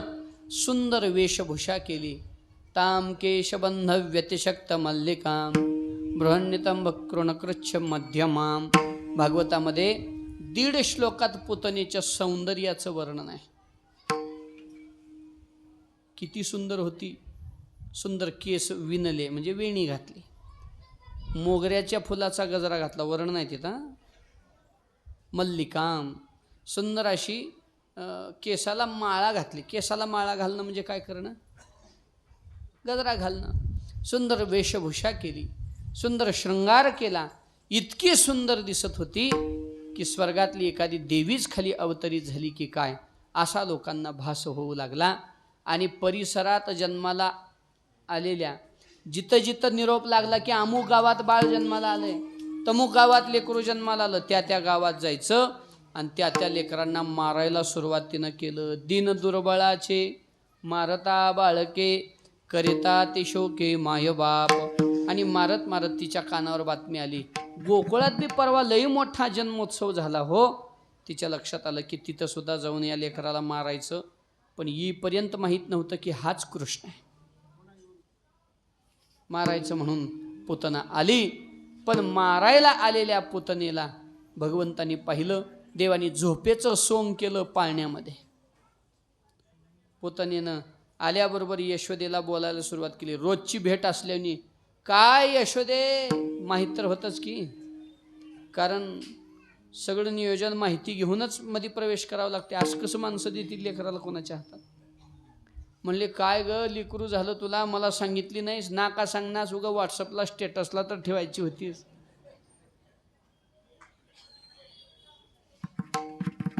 मग लव्हाऱ्याहून मी बिस्किट पुडा तर घेऊन आली असते तुझ्या लेकराला. ही विनोदाचा भाग झाला. पण असं बोलत बोलत घरात प्रवेश केला. देव त्या पाळण्याच्या कॉलममधून बघू लागले होते पुतणे. ते काय कॉलमच म्हणावं की त्याला काय म्हणावं, पाळण्याचे मधले खांब. आणि देवाने झोपेचं सोंग घेतलं आणि पुतणेनं म्हटलं कुठं आहे तुझं बाळ, दाखव तर मला. यशोदेनं म्हणले आत्ताच झोपला की. हो. देवाच्या लक्षात आलं झोपेचं सोंग घेणं विलंब लावायचं कारण ठरू लागलंय. लगेच देवाने रडायला सुरुवात केली. का? देव म्हणले मी का झोपायला आलंय गिराईक तर लवकर उरकून टाकाव. देवाने रडायचं सोंग केलं. लगेच यशोदा पाळण्याकडे जाऊ लागली. पुतणेनं म्हणलं थांब, म्या बघते कसं कसं आहे लेकरू. आणि मग पुतणेनं उचलून घेतलं आणि यशोदा जरा इकडं तिकडं पाहतीये न पाहतीये तोपर्यंत गपकन विष लावलेला स्तन देवाच्या मुखात पुतणेनं दिला. भगवंतानी ते डोळे झाकले. का डोळे झाकले? खूप विस्तार आहे त्याचा. आपण कथेत त्याचा करतो ना दरवर्षी विचार, की देवाने डोळे झाकले म्हणजे शंकराचं स्मरण केलं आणि सांगितलं देवा विष प्राशन करायचा अभ्यास तुम्हाला आहे, आम्हाला नाही. तुम्ही आता सहाय्य व्हा. म्हणून भगवान शंकराला प्रार्थना केली. भगवंतानी डोळे झाकले, विष पिलं आणि जेव्हा पुतणेचे प्राण ओढायला सुरुवात केली मग मात्र पुतणेची तगमग व्हायला लागली.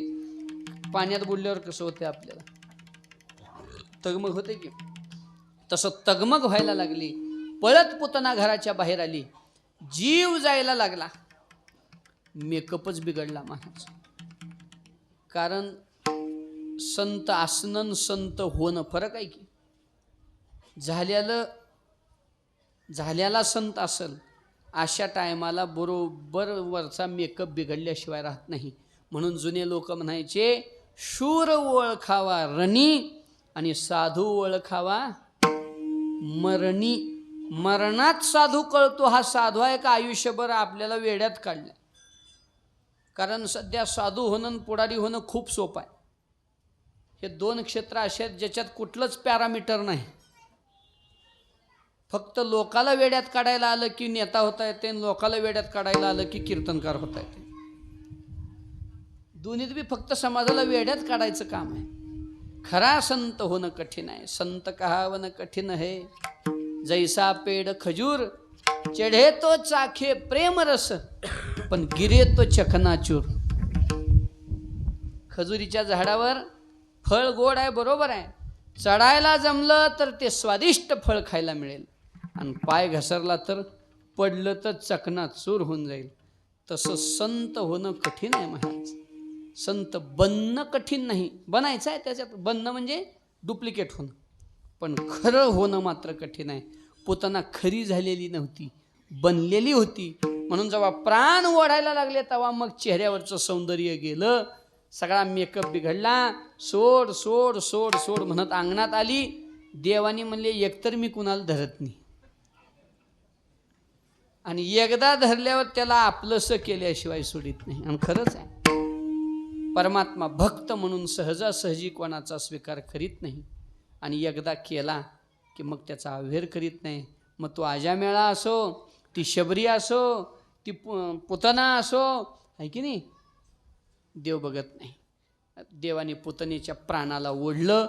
पुतना गतप्राण झाली. पण मरताना मूळ रूपात येऊन जेव्हा जमिनीवर आपटली तेव्हा पृथ्वीवर धाडकन आवाज झाला भूकंपाचा झाल्यासारखा.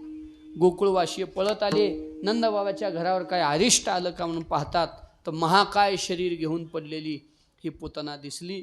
लोकांना वाटलं देवाची कृपा, देवानं आपल्या लेकराला वाचवलं.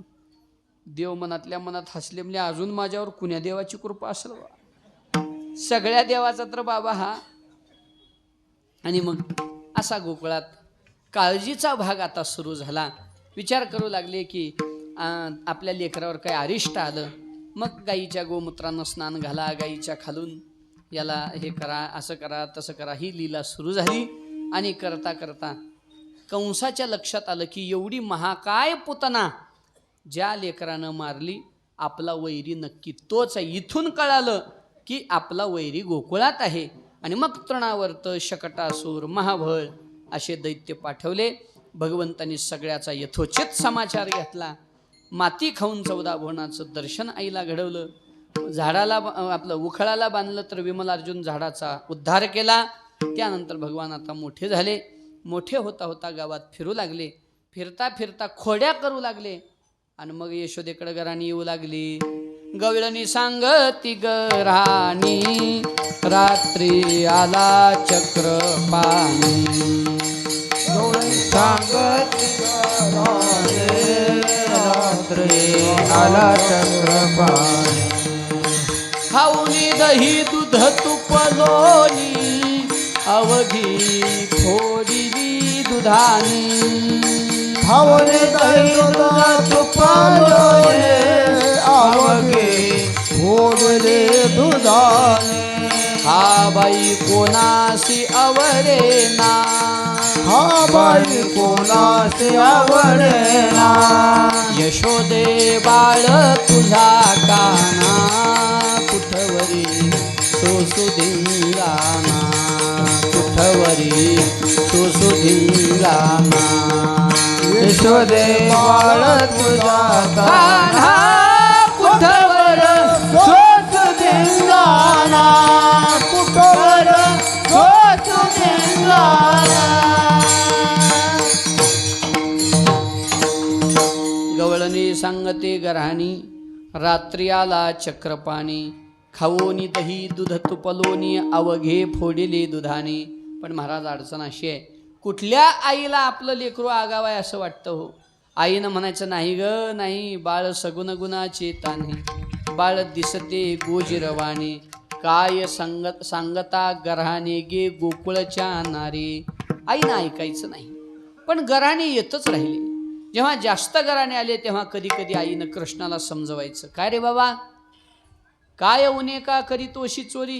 किती सांगव तरी नाही कशी हरी. कधी कधी गोपिकालाच म्हणायचं, काय ग बाई खाल्लं माझ्या लेकरानं थोडं म्हणजे तुझ्या घरचं काय गरिबी येणार आहे का. आता गोपिका म्हणायच्या, अगं कृष्णाने खाल्ल्यावर तर आम्हाला बरं वाटतंय, पण अशी चोरून खायची सवय त्याला चुकीची लागू नये म्हणून आम्ही तुला सांगतो. कधी आई कृष्णाला समजवायची, कधी गोपिकांना समजवायची, कधी कृष्णाला रागवायची, कधी गोपिकांना रागवायची. पण बराच काळ लोटला. घराणेही थांबेना तर देवाच्याच खोड्याही थांबेना. आईच्या लक्षात आलं की आता कान्हा मोठा झालाय आणि असंच जर हा चोऱ्या करायला लागला, चोर म्हणून याची सिद्धी होईल. ऐसा पुराण प्रसिद्ध चोर केशव नामयाचा दातार. महाराज म्हणतात की नाही, ऐसा पुराण प्रसिद्ध चोर. आणि याला जर चोर म्हणून 5 गावामध्ये पंचक्रोशीमध्ये याची ख्याती झाली, याला कोण पोरगी देईल, ह्याचं लग्न कसं होईल असं वाटून आईनं कृष्णाला सांगितलं, खूप झाल्या खोड्या कृष्णा, आता तू गावात राहू नको. उद्या जाई राणा सवे घेऊनी गोधना. गाई घेऊन तू वनाच्या दिशेनं निघून जा असा आदेश आईनं दिला. भगवान वनाच्या दिशेनं गेले. वनात जाऊन भगवंतांनी होतो तो हमामा, इट्टी दांडू, सूर, लोण, चेंडूफळी असे अनेक खेळ खेळले. सर्व गोपाळांना भूक लागली. गोपाळ म्हणतात, देवा झाली आता वेळ म्हणती अनाश दोऱ्या. वेळ झाली देवा, भूक लागली, आता काही आम्हाला शक्य नाही. सर्वांनी आपापल्या शोधऱ्या एकत्रित केल्या आणि वेगळं वेगळं जेवायला सुरुवात केली. का ते शहरात असते, खेड्यात नसते तसं. आजही आपण शेतात सगळे कामगार मंडळी, शेतकरी सगळे जेवायला बसल्यावर कसं बसतात, गोल होऊन बसतात की नाही. ह्यानं म्हणतंय घ्या जरा भाजी, ह्यानं म्हणतंय घ्या जरा आमचं बघा, जरा आमचं बघा. ही आपली परंपरा आहे. हेच आपलं पुरोगामित्व आहे का नाही. का जात पात पंथ तिथं काही भेदभाव असतो जेवायला बसल्यावर. हे तू अमुक आहेस, तू लांब बस, तू जवळ बस असं असतं शेतात. सगळे गोल एकत्रित बसतात. का बसतात महाराज? हेच आपलं पुरोगामित्व आहे. आपल्याला पुरोगामी गोष्टी बोलायचं कळत नाही, पण वागण्यात आहे. काही माणसं नुसतं पुरोगामीच्या गोष्टी बोलतात, पण जेवायला बसले की लांब लांब बसतात. अशा गोष्टी आहेत त्या. उगाच समाजाला भुरळ पाडायचं काम आहे ते. पुरोगामी तर आपण आहोत. इथं एवढे मंडपात बसलोत आपण, कोणाला कोणाच्या जातीपातीशी काय घेणं देणं आहे. माणसं म्हणतात हे आपलं जी काय आहे ती बाहेर, देवळात म्हणल्यावर आपण सगळे माखणीचे, एवढंच की. देवळाच्या संप्रदायाच्या बाहेर गेल्यावर मग अमुक तू तमुक, अमुक अमुक ह्याचा, अमुक त्याचा. पण परमार्थात माणसं आपलं सगळं विसरून इथे एकत्रित येतात की नाही. मग हे पुरोगामित्व नव्हतं तर काय आहे? हेच पुरोगामित्व आहे आपलं महाराज. हे समजून घेतलं पाहिजे. संतांनी हे 700-800 वर्षापूर्वी, हजारो वर्षापूर्वी हे प्रस्थापित केलेलं आहे. आपल्या लक्षात येत नाहीत. कोणीतरी काहीतरी नवीन 4 गोष्टी सांगितल्या की ते खरं वाटतं आणि माणसं तिकडं धाव घ्यायला पाहतात आणि संप्रदायाला नावं ठेवतात. पण तसं नाही. संप्रदायानं या गोष्टी खूप आधी विचार केलेल्या आहेत, खूप आधी विचार केलेले आहेत. असो, ते स्वतंत्र बोलायचा विषय आहे, ते काही एवढ्या गडबडीत बोलायचा विषय नव्हे. पण सांगण्याचा अर्थ असा, देवानी तो आदर्श आम्हाला दिला आणि एकत्रित जेवायला सर्वांना बसवलं. इथं भगवंतांनी समतेची क्रांती आणली. जात पात पंथ याच्यावरून गोपाळ वेगळे वेगळे बसले नाहीत, सगळे एका पंक्तीत बसले. आणि महाराज वर्णन करतात, बिभ्रद्वेनं जठरपटयो शृंगवेत्रे च कक्षे वामे पाणवमसृण कवलं तत्फलान्यंगुलेषु तिष्ठन्मध्ये स्वपरिसहृद हासयन्नरमभिस्वैः स्वर्गे लोके मिशति बुभुजे यज्ञ भुग्बाल केली. अशा पद्धतीनं भगवंताने काला गोकुळामध्ये साजरा केला.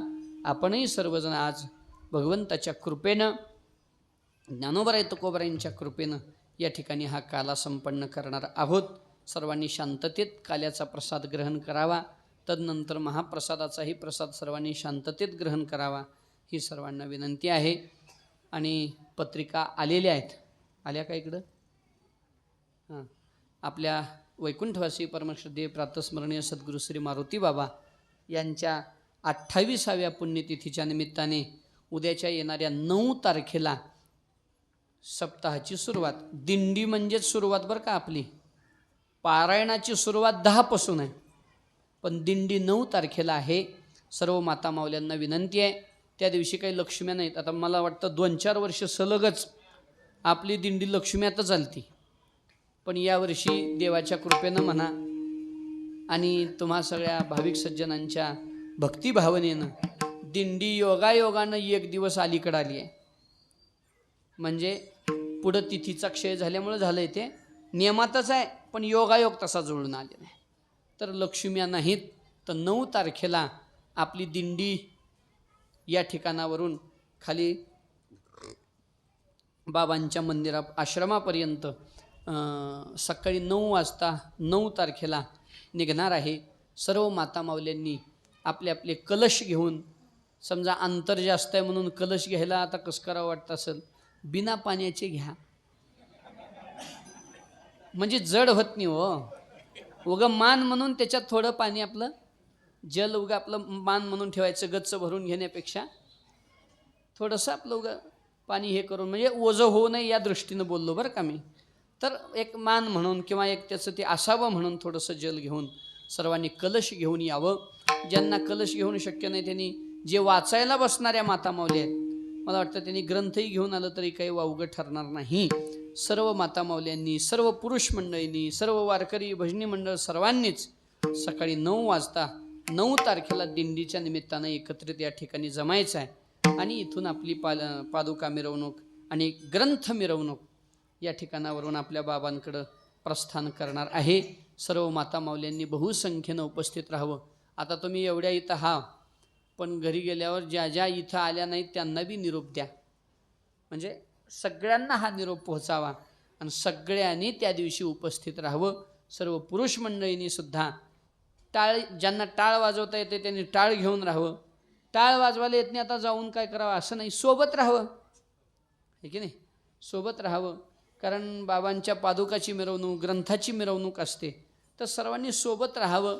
सर्व भाविकांना विनंती आहे, बहुसंख्येनं सगळ्यांनी त्या दिवशी उपस्थित राहावं आणि आपला हा दिंडीचा उत्सव साजरा करावा. आणि 10 तारखेपासून ग्रंथराज ज्ञानेश्वरी पारायणाला सद्गुरू श्री श्यामचैतन्यजी बाबांच्या व्यासपीठ अधिष्ठानाखाली त्या ठिकाणी सुरुवात होते. तरी सर्व भाविक भक्तांनी वेळात वेळ काढून पारायणाला बसावं. कसं आहे, वर्षातून एकदा तरी ज्ञानेश्वरीचं पारायण आपल्याला घडावं. पण आपल्या गावचं भाग्य आहे की आपल्या गावला 4 वेळात पारायण होतंय. 4 वेळा हे भाग्य आहे आपल्या गावचं. एक आपला हा गोकुळ अष्टमीचा सप्ताह, लगेच हा झाला की दिवाळीमध्ये संत श्री रोहिदास महाराजांच्या मंदिरातला होणारा सप्ताह, तिथंही पारायण ज्ञानेश्वरी असते, गाथा असते, ज्ञानेश्वरीचंच पारायण असतं तिथे. आणि त्यानंतर भगवान श्री सिद्धेश्वराच्या दरबारात होणारा आपला दत्त जयंतीचा उत्सव, त्याच्यातही ज्ञानेश्वरी पारायण. किती झाले? 3च झाले का? 4? आपला आश्रमातला एक राहिला का? आणि त्यानंतर आपला आश्रमातला एक होणारा, त्याच्यात एक ज्ञानेश्वरीचं पारायण. म्हणजे आपल्या गावचं हे भाग्य आहे की 4 वेळा ज्ञानेश्वरीचे शब्द आपल्या या वातावरणात प्रसार पावतायत. फक्त भाग्य हे आहे.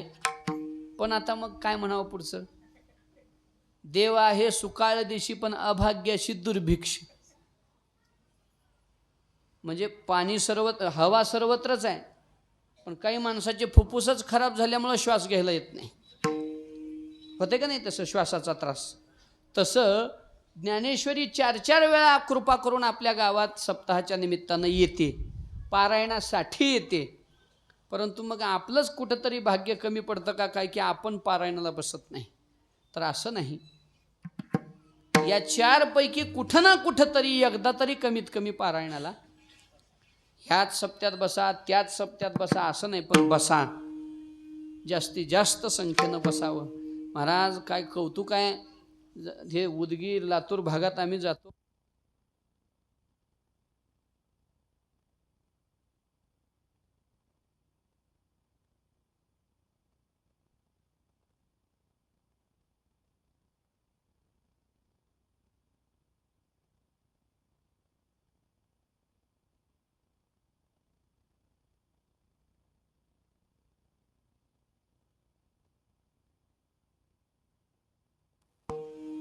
घरागणीस 2-2 वाचक पारायणाला बसतात. आपल्या गावातून 2-2 नाही तर नाही, पण घरागणिक 1-1 तरी बसलं पाहिजे.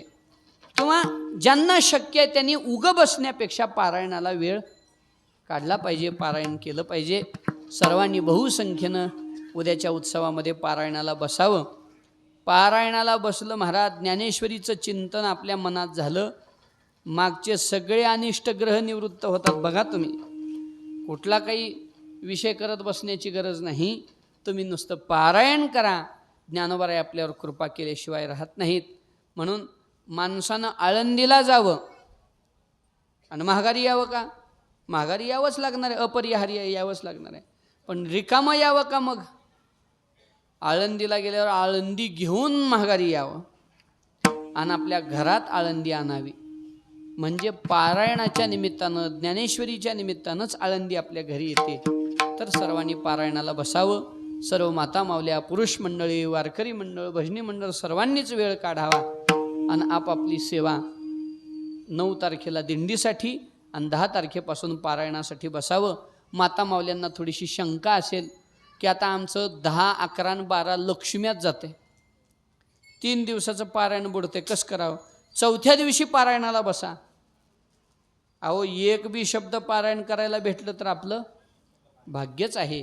त्यामुळं सर्व माता मावल्यांनी पारायणाला, पुरुष मंडळींनी पारायणाला बसावं ही विनंती. आणि भागवत कथेलाही सर्वांनी बहुसंख्येनं उपस्थित राहावं. सर्व मान्यवर मंडळी, विद्वान मंडळींची कीर्तनं, उपस्थिती आपल्या सप्ताहात होणार आहे. सर्वांनी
छंद तुका म्हणे छंद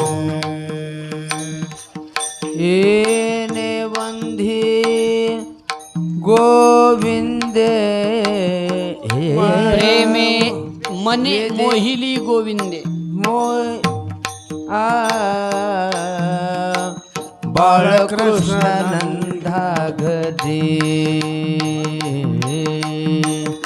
बाळकृष्ण नंदा घरी बाळकृष्ण नंदा घरी मन मोहिले गोविंदे मन मोहिले गोविंदे बालकृष्ण नंदागरी बालकृष्ण नंदागरी बालकृष्ण नंदागरी तुका मने छंदे तुका मने छंदे तुका मने छंदे तुका मने छंदे वे वे मन मोहिले मने मोहिली गोविंदे बाळकृष्ण नंदा घरी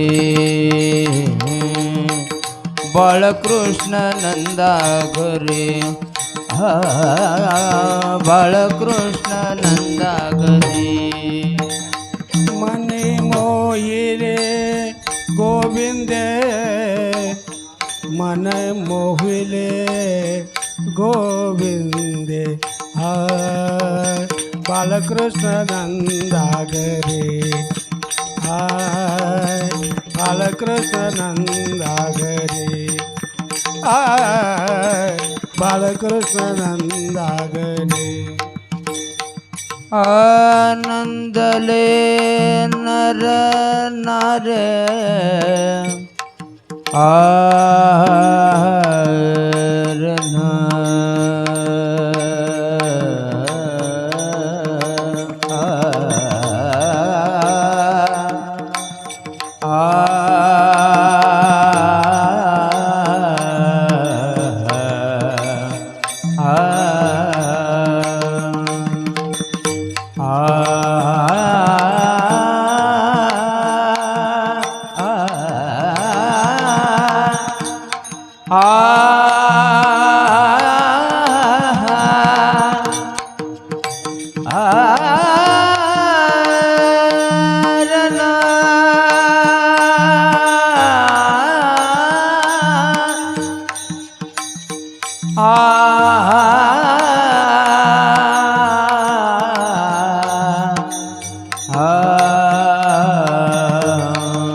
आनंदले नरना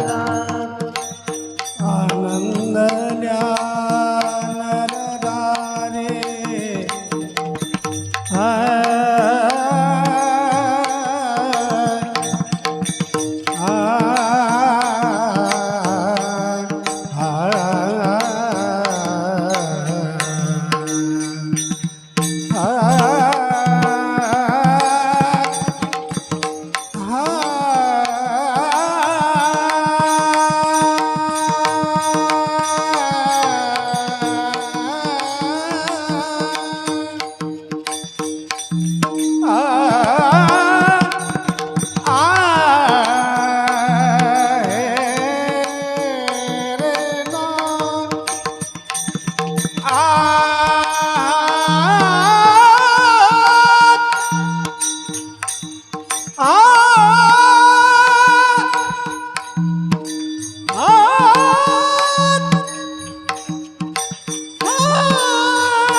हे आधी करायचं का? तुमचं लाईव्ह थांबवा आता.